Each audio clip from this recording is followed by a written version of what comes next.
Merci encore pour son amour. Nous allons prendre nos Bibles. Et je crois de tout mon cœur que le Seigneur va te parler. Amen. En ce jour, ce que je demande, comme ce que venait de dire l'ancienne Francky, que tu disposes ton cœur, que tu disposes ton esprit, que tu disposes ton âme. Dieu, ce qu'il veut, c'est que nous soyons tous sauvés et que nous parvenons à la connaissance de la vérité. Donc je vais inviter l'évangéliste Odé en même temps qu'il va venir faire l'interprétation. Donc, quand on marche avec Dieu, on peut se mettre dans beaucoup de fausses positions. On peut se mettre dans beaucoup de fausses positions.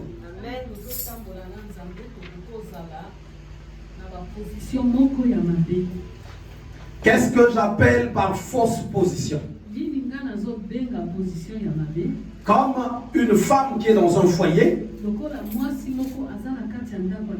il y a une position logiquement qu'elle doit avoir. D'une femme qui connaît son rôle étant que femme au foyer. C'est comme également dans un lieu de travail. Le manager, quand il ne connaît pas son rôle, l'entreprise et tout le travail va aller de côté. Je travaillais à l'époque chez Peters à Bobigny. Ils sont troisième dans le médical, je crois, troisième dans le rang mondial en ce qui concerne le chirurgical.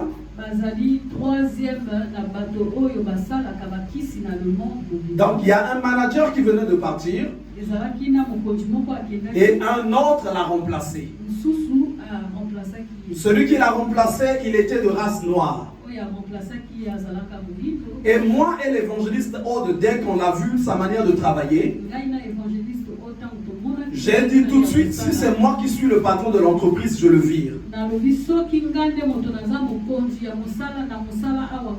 Parce que ce manager passait son temps avec les opérateurs dans les rayons, en train de parler, en train de rigoler, et nous on s'en plaignait. Or, le manager, c'est quelqu'un qui a du charisme. Il ne négocie pas avec toi. Il n'est pas gentil avec toi, mais il est juste. Ce qu'il doit te dire, il te le dit. Puisque c'est pour l'intérêt de l'entreprise et il connaît son identité. Et lui, comme il ne connaissait pas son identité, bien qu'il était manager, bien qu'il a fait ces cours-là, il avait fini par être viré. Parce que tu es un manager. Comment est-ce que même le charisme va venir te tenir comme ça? Ce n'est pas possible. Là, les rangs carrément se renversent. Voilà pourquoi si tu n'as pas un esprit de responsable, n'aspire pas aux responsabilités. Parce que le responsable, ce n'est pas un ami de quelqu'un, mais c'est un responsable. Et dans chaque position où nous sommes, on doit apprendre à se situer. Et quand aussi nous venons auprès de Dieu, on peut se détourner des bases, des principes.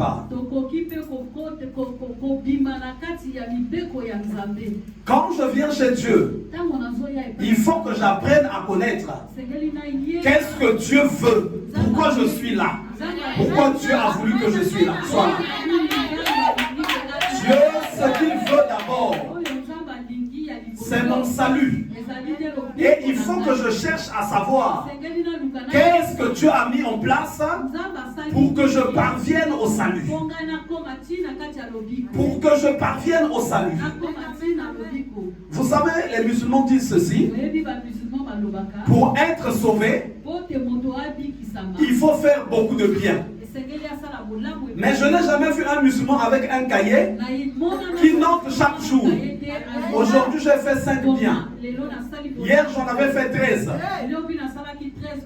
Mais ça veut dire qu'eux-mêmes, ils réalisent que ce qui est écrit là, c'est pas vrai. Oh, il faut faire beaucoup de bien. Mais logiquement, on devait retrouver des agendas.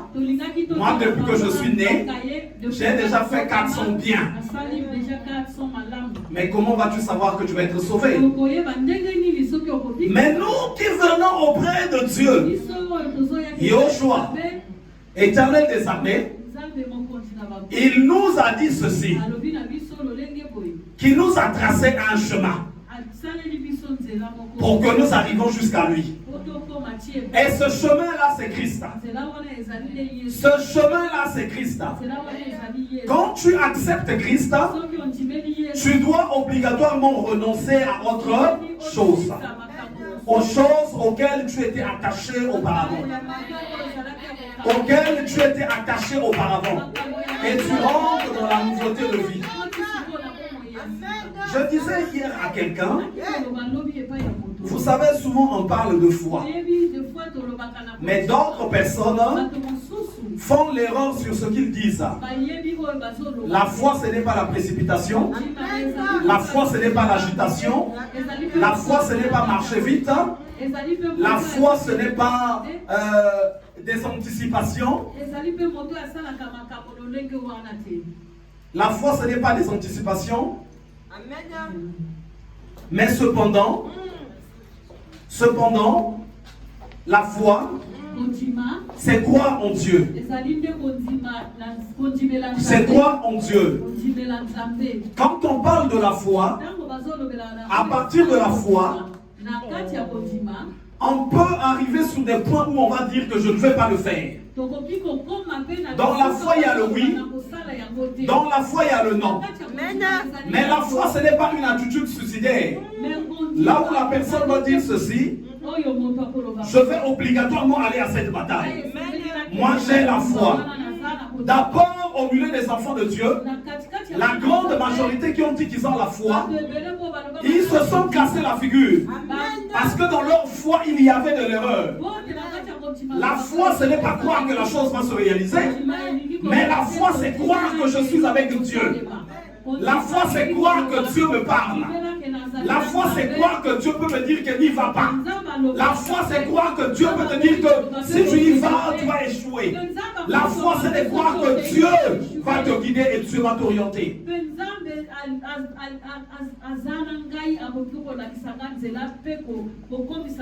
Si vous regardez la majorité des chrétiens, nombreux sont ceux qui ont dit, moi j'ai la foi, je vais devenir chef. Moi j'ai la foi, je vais avoir des milliards. Moi j'ai la foi, je vais acheter une maison. Mais quand tu regardes 15 ans ou 20 ans après, ils n'ont jamais fait chose. Parce que leur foi n'était qu'une folie. On va lire dans le livre d'Hébreux. Regarde un peu celui qui est à ta gauche et à ta droite. Dis-lui, ne dors pas. Ne dors surtout pas aujourd'hui. Hébreux au chapitre 11. Voilà ce que dit la parole de Dieu.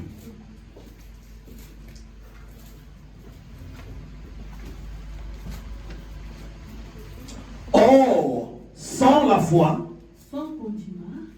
il est impossible de lui être agréable. Car il faut que celui qui s'approche de Dieu croit que Dieu existe et qu'il est le rémunérateur de ceux qui le cherchent. Vous voyez bien, il n'est pas écrit ceci, que celui qui a la foi, c'est celui-là qui parle à des batailles et qui va forcément avoir de la victoire. Ce n'est pas ça la foi. Il y a beaucoup d'enfants de Dieu qui se disent que la foi, c'est aller à la bataille et remporter des victoires. Or, la foi, c'est simplement développer cette relation entre toi et Dieu avant d'aller à la bataille. Puisque quand on lit dans les Écritures, La clé de la bataille, ce n'est pas ta foi. La clé de la victoire, ce n'est pas ta détermination. La clé de la victoire, ce n'est pas ta prière. Mais il est écrit ceci, avec Dieu, nous ferons des exploits. Avec Dieu, nous ferons des exploits. Il n'est pas écrit qu'avec la prière, je ferai des exploits. Il n'est pas écrit qu'avec ma détermination, je ferai des miracles. Mais il est écrit avec Dieu, nous ferons des exploits. Donc, je peux aller à une bataille. J'ai la détermination que je vais remporter la victoire. Mais si je ne suis pas avec Dieu, ma foi ne serait qu'une folie. Je vais aller tomber dans le trou. Je vais aller tomber dans le piège. Je vais être vaincu. Et cette erreur de la fausse foi, là où beaucoup même de personnes disent, j'ai la foi qu'en 2022 je vais me marier. Mais 2022 s'arrête, je n'étais pas marié. J'ai la foi qu'en 2023 je vais me marier. Je n'étais pas marié.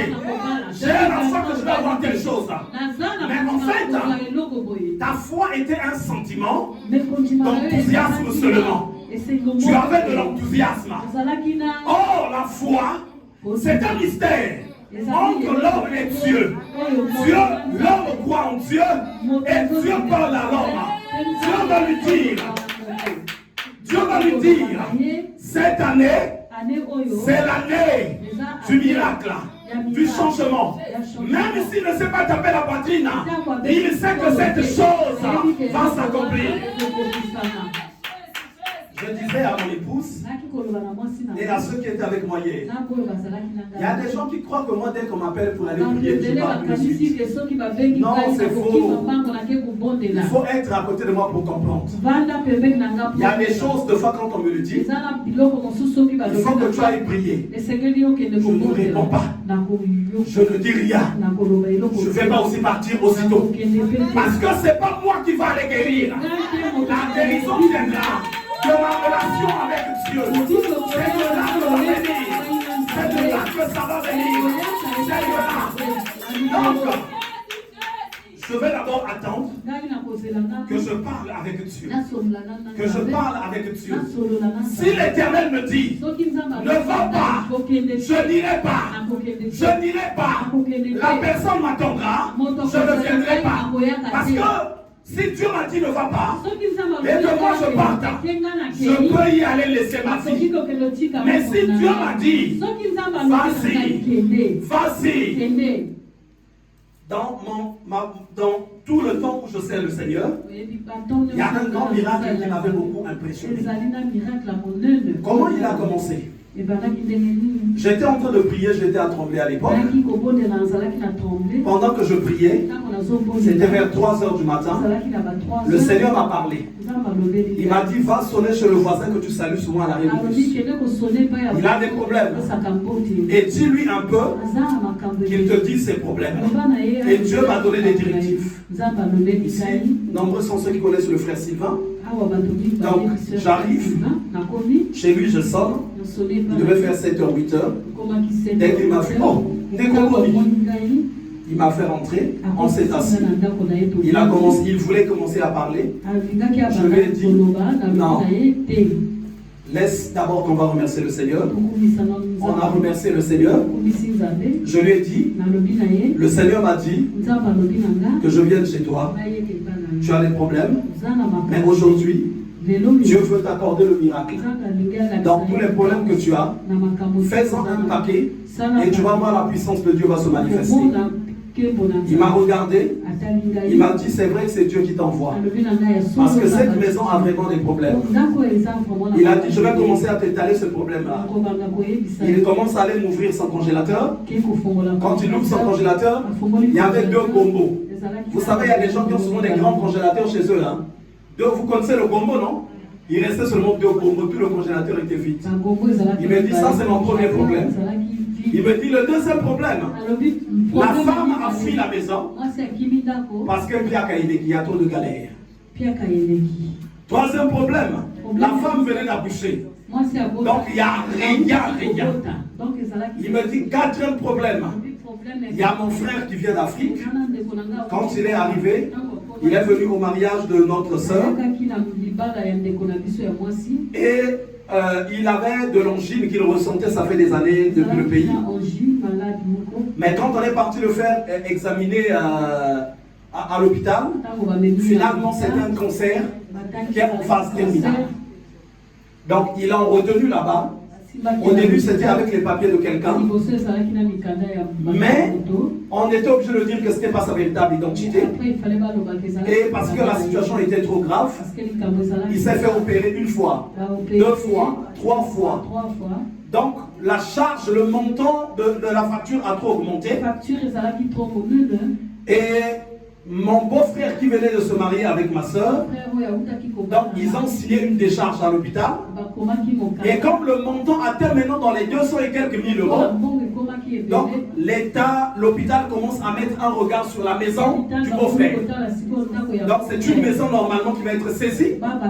Et le beau-frère commence à regretter pourquoi il s'est marié avec notre soeur. Il est sur le point de redemander un divorce. Et le monsieur c'est un blanc. Donc, le dernier problème, c'est que l'hôpital a dit le frère ne va pas aussi vivre. Donc, il faut qu'il aille mourir à Kinshasa. Et donc, là où tu me vois là, ma tête n'est plus normale. J'ai étalé la grandeur des problèmes. J'ai vu ma force. Aucune de ma force ne pouvait résoudre ces problèmes. Mais je me suis souvenu que c'est Dieu qui m'avait envoyé dans cette heure. Je lui ai dit, bon, écoute, je t'ai entendu. On va prendre 3 jours de jeûne et prière. Et tu vas voir comment Dieu va débloquer les situations. Pendant qu'on commence avec notre programme de prière, ça fait longtemps que le travail ne l'appelait pas. La première malédiction est tombée. On l'appelle pour le travail. Je l'ai dit, tu bloques ton téléphone. Pendant les 3 jours, on ne répond à personne. C'était après les 3 jours que le boulot l'avait appelé. 3 jours et les cas qui après m'a béni. Dans ces 3 jours, les jours qui suivaient, son frère était sorti de l'hôpital et ils ont demandé qu'il faut le renvoyer à Kinshasa. Et il était à Roni. On l'avait mis dans une cave. Il sentait. Il était chaque fois opéré dans ses sens. Il y a des parties qui étaient coupées en lui. Et ça ressortait le pus. Ça ressortait le pus. Et c'était pas facile pour eux. Ce monsieur avait déjà prévenu aussi toute sa famille qu'il fallait se préparer pour les obsèques. Et donc moi, le frère me demandait, mais quel jour on va aller prier maintenant pour celui qui est malade? Mais là où l'hôpital a échoué, c'est là où toi tu vas aller prier. Vas-y avec ta foi de fou. La famille va te chicoter. Il va te donner des chiffres là.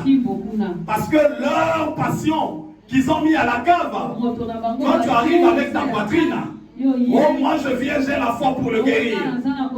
Ils vont t'entourer et ils vont attendre que tu le guérisses. À la fin, surtout s'il y a des jeunes là-bas, je crois que ta Bible, tes chaussures, ta ceinture, comment tu vas sortir là-bas avec tes vêtements déchirés? Et donc, j'ai dit sur le frère Sylvain, je te dirai quand est-ce qu'on va partir. Et moi j'étais dans la présence de Dieu. Là on venait de passer les 3 jours. Et quand on arrive vers les 1 semaine, je l'ai appelé, je l'ai dit, on va aller demain. Et le lendemain, j'ai tout laissé. Pas besoin de sac, que la Bible en main. C'est la bataille. Parce que le Seigneur avait dit, c'est bon, tu peux y aller. Vous voyez, c'est différent de la foi qui n'est pas foi et de la foi qui est foi. J'avais foi en Dieu. Voilà pourquoi je ne partais pas avant. Il y a des gens qui ont foi en Dieu. Voilà pourquoi ils ne se précipitent pas au mariage. Il y a des gens qui ont foi en Dieu. Voilà pourquoi ils attendent telle chose. Il y a des gens qui ont foi en Dieu. Voilà pourquoi ils sont en train de patienter. Il y a des gens qui ont foi en Dieu. Voilà pourquoi ils vont passer à l'action. Ma foi en Dieu m'avait emmené d'abord à patienter. Voilà pourquoi, si tu as foi en Dieu, la paix de Dieu doit souvent être ton partage. La paix de Dieu dans ton cœur, dans ton âme, dans ton esprit. Et ce jour-là, vu que Dieu, et le jour où Dieu te parle, j'aimerais souvent dire aux gens ici, Dieu quand il parle à la personne, il n'y a pas l'agitation. Il n'y a pas d'agitation. Chaque personne souvent qui constate que l'agitation commence à le gagner, c'est pas Dieu. Lis bien la fuite du prophète Élie. Pendant qu'il montait à la montagne, on te parle des vents, on te parle des tempêtes, on te parle du feu. Mais on te dit, quand il y a eu un murmure doux et léger, Élie savait que c'était maintenant le temps de l'Éternel. On est parti. On arrive chez le frère Jean-Baptiste. Dès qu'on est rentré, j'étais dans une maison, donc il y avait un terrain et puis un pavillon. Dès qu'on est rentré, il y a la sœur du frère Sylvain qui nous salue. Après, il demande, Sylvain, ça c'est qui? Tu es venu avec qui? Oh, tu es venu avec qui? Oh, je suis venu, c'est le pasteur. Oh, c'est le pasteur. Il me demande, qu'est-ce qu'il y a? Moi je suis en train de suivre, qu'est-ce qu'il y a? On me dit, bon, on vient prier pour Jean-Baptiste. Il lui dit, la sœur lui dit, Sylvain, mais bon, tu as aventure. Laissez les aventures là. Arrêtez ces aventures-là. Parce qu'elle voyait l'état. Et moi, je n'avais pas encore vu le frère. On arrive, on passe par le salon. Il fallait maintenant descendre vers la cave. Et depuis le salon, l'esprit qui combattait le frère commençait déjà à me parler, à me dire ceci. Je crois que tu es venu le sauver. Aujourd'hui, nous allons voir. Et moi aussi, j'ai dit, on n'était pas encore là où il était. J'ai seulement dit, tu es vaincu aujourd'hui. Je suis venu pour te mettre à terre. Et le frère Sylvain commençait à me regarder. Il commençait à me regarder. Quand tu es avec Dieu, tu ne dois pas accepter de rester bébé. Il faut à un moment donné que tu grandisses. Vous savez, il est écrit ceci. La terre et tout ce qu'elle remplit, entend, et tout ce qu'il produit, écoute. Si tu veux rester bébé, les sorciers ne resteront pas bébés. Si tu veux rester bébé, les démons ne resteront pas bébés. Eux, ils vont avoir le dessus sur toi. Le frère Sylvain, tout à l'heure, dehors, sa soeur venait lui dire, mais quelles sont ces aventures-là? Et là maintenant, il m'entend en train de parler seul. Je suis en train de dire ceci. Aujourd'hui, il va être libéré. Aujourd'hui, il va être libéré.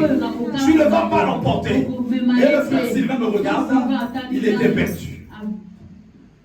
On a commencé à descendre vers la cave. Je sentais que ça sentait mauvais. Je le sentais. On arrive devant le frère Jean-Baptiste. Quand je l'ai vu, si tu n'as qu'une foi folle, tu vas trouver une excuse pour repartir à la maison. Parce que le type avait pourri déjà. Et le frère Sylvain dit, et il avait du mal à parler déjà lui. Sylvain. Il dit, je suis venu avec le pasteur. Il m'a dit bonjour. Je l'ai dit, aujourd'hui c'est ton jour. Il se disait qu'il va mourir. Donc je suis venu pour préparer sa mort. Je suis venu pour préparer sa mort. Un peu de prière et puis il va mourir. Et je lui ai dit, aujourd'hui le Seigneur t'accorde le salut. Tu vivras, tu ne mourras pas. Il a dit le premier Amen. Il a dit Amen. Et après, je lui ai posé la question s'il connaissait Jésus. Il m'a dit oui. Est-ce que tu l'as déjà accepté? Non. Moi j'ai dit c'est lui qui m'a fait en ce jour, qui m'envoie. Est-ce que tu voudrais le recevoir? Je lui ai parlé de quelques versets bibliques et je l'ai fait accepter le Seigneur. Il puait, il avait des cicatrices partout, parce qu'il a passé tout le temps sous respiration artificielle, on l'ouvrait, il fallait couper des choses et il reproduisait du pus dans tout le corps. Et quand il accepte le Seigneur, j'ai fait une prière d'autorité. Bon, j'ai vu l'esprit sortir. Et quand l'esprit est sorti, il est tombé à genoux. Il a commencé à pleurer. Et les premiers mots qu'il a sortis, il a dit merci Seigneur, parce que tu m'as guéri en ce jour. Est-ce qu'il y a des gens qui ont vu ce monsieur-là ici? L'ancien Calix n'a pas eu le temps de le voir. Frère Sylvain, d'accord. L'évangéliste a vu. Non, c'est les anciens tombes et autres. Et donc la personne est tombée à genoux. Et elle a commencé à pleurer. Il a commencé à dire merci Seigneur. C'est le premier jour qu'il a marché de la cave jusqu'au taxiphone. Et sa soeur était hébétée. Le malade dans cet état a marché. Il a marché, on est parti avec lui. Il a appelé sa femme. Il a dit annulez tout ce que vous avez préparé pour les obsèques. Le Seigneur est venu me délivrer. Et de là maintenant, en une semaine, tout le pus avait séché. Cette personne n'était plus repartie à Kinshasa. Elle avait la guérison. Elle était en forme. Elle était en forme. Pour ceux qui connaissent le frère Silva, c'est ce lien-là qui nous relie avec le frère Silva. Et simplement par rapport à la foi. La foi, ça n'a rien à voir avec de fois l'enthousiasme que tu es. Mais de fois, si tu regardes, ça fait des années que tu as cet enthousiasme. Qu'est-ce que tu as déjà obtenu? De foi aussi rien. Ah, moi j'ai la foi. Moi j'entends surtout les gens qui parlent à l'OFPRA. Ils ont tous la foi. J'ai la foi, ça marche. Mais quand finalement les résultats tombent, en fait ce qu'ils veulent dire, c'était pas seulement la foi. Parce que la foi ne te met pas dans une position là où il n'y a que de la victoire. Dans la foi aussi, Dieu peut te dire, il faut un recommencement. Dans la foi aussi, Dieu peut te dire, il t'a manqué une préparation. Dans la foi aussi, Dieu peut te dire, il t'a manqué telle et telle chose. Mais la foi n'est pas une garantie de la victoire. La foi est une garantie de la relation avec Dieu. C'est ça normalement la foi. Moi j'étais dans la foi.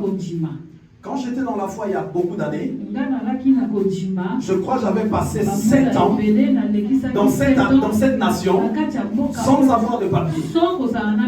Et je disais à tous ceux qui étaient à côté de moi, il est écrit, la terre et tout ce qu'elle renferme est à Dieu. Donc moi je peux vivre dans cette nation, il ne va rien m'arriver, il n'y aura aucun problème. Mais qui me disait ça? C'est le Seigneur qui était en train de me le convaincre. Et ça a été démontré avec beaucoup de poids. Je ne me précipitais pas. Je ne partais dans aucune démarche parce que je savais qu'un jour Dieu allait me parler. Il allait dire quelque chose. Et partout où je passais, quelle que soit la situation, même quand on m'a arrêté à Villeneuve-Saint-Georges, au moment où je suis conduit au commissariat de Villeneuve-Saint-Georges, quand on m'interroge, la chose qui a scandalisé le policier, je lui ai dit, une chose est sûre et certaine, c'est que moi, personne ne peut me déloger de cette nation.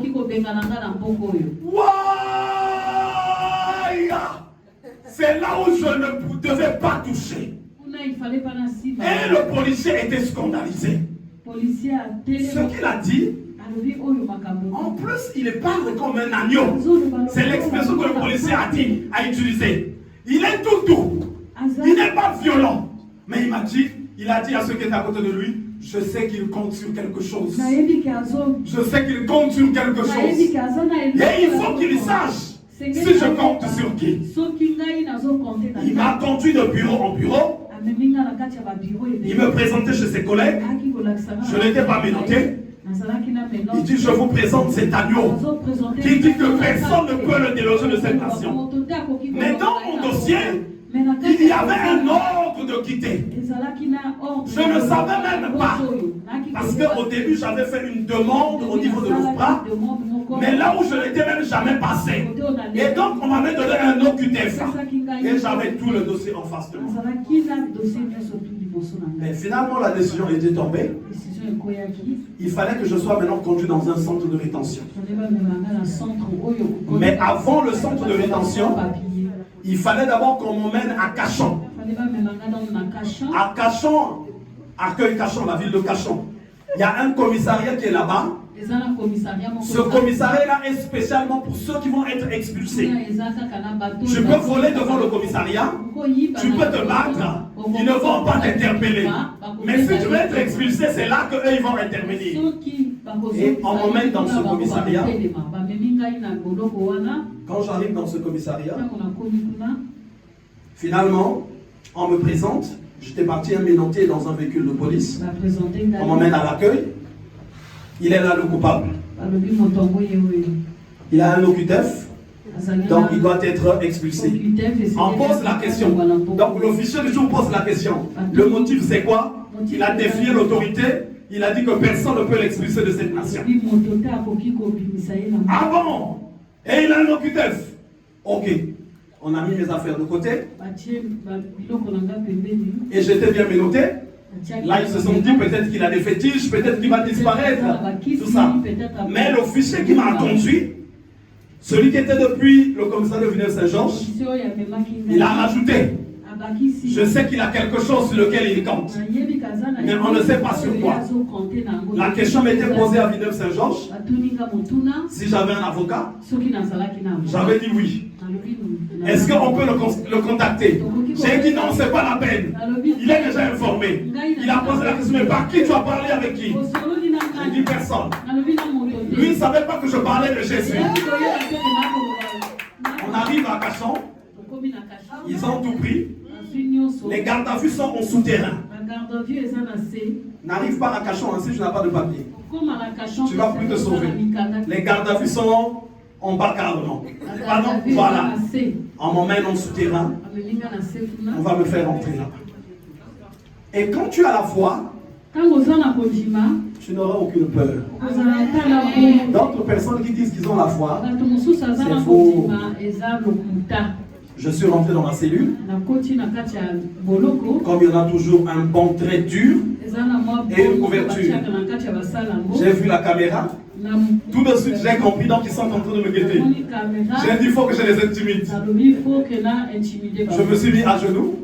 J'ai levé mes mains. C'était une prière, mais en même temps, je voulais aussi les intimider.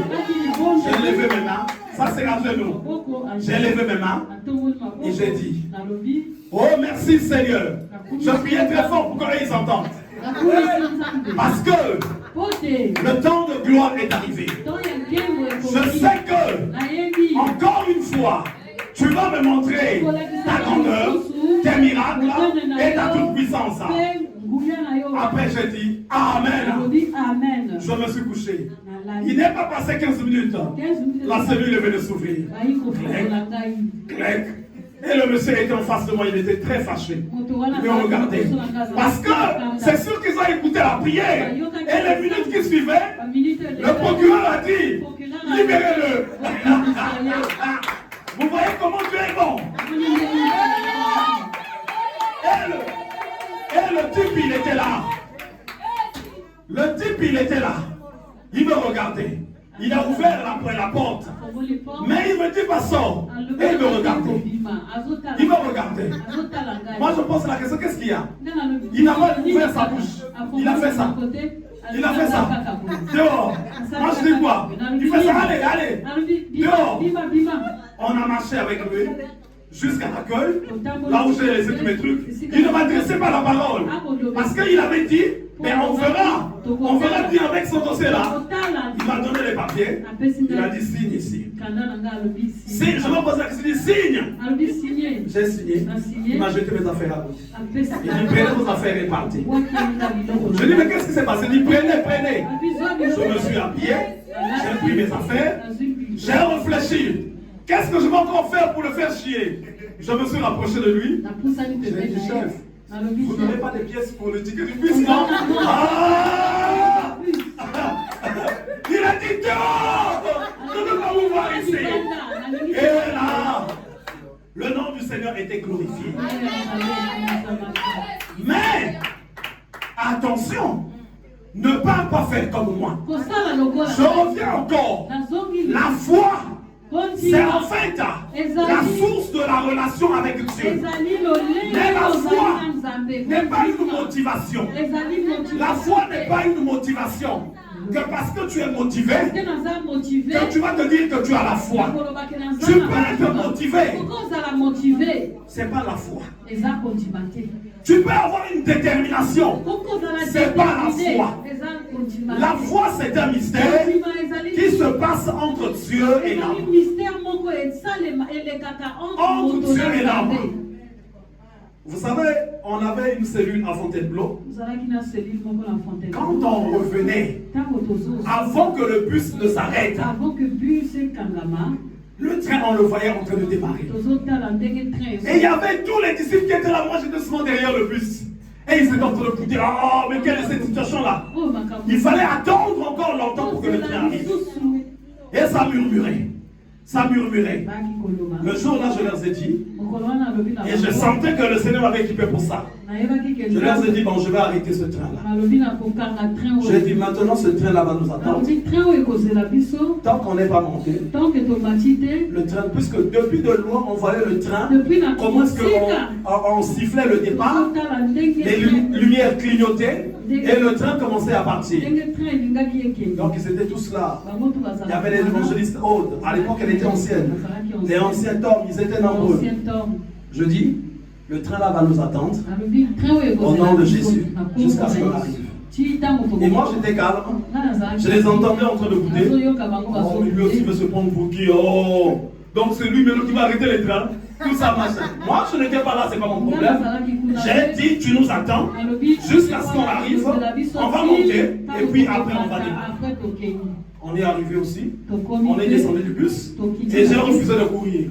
On marchait. Comme par hasard. Le train ne démarrait plus. Dès qu'on est monté, le train a démarré. Vous savez, quand tu es avec des gens, souvent l'homme est téméraire, il n'accepte pas quelque chose.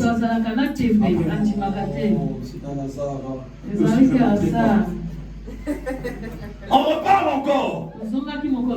Tu les entends murmurer maintenant. Si c'est bien lui qui arrête maintenant encore le train. Oh, ils ont oublié les gens là, tout ça.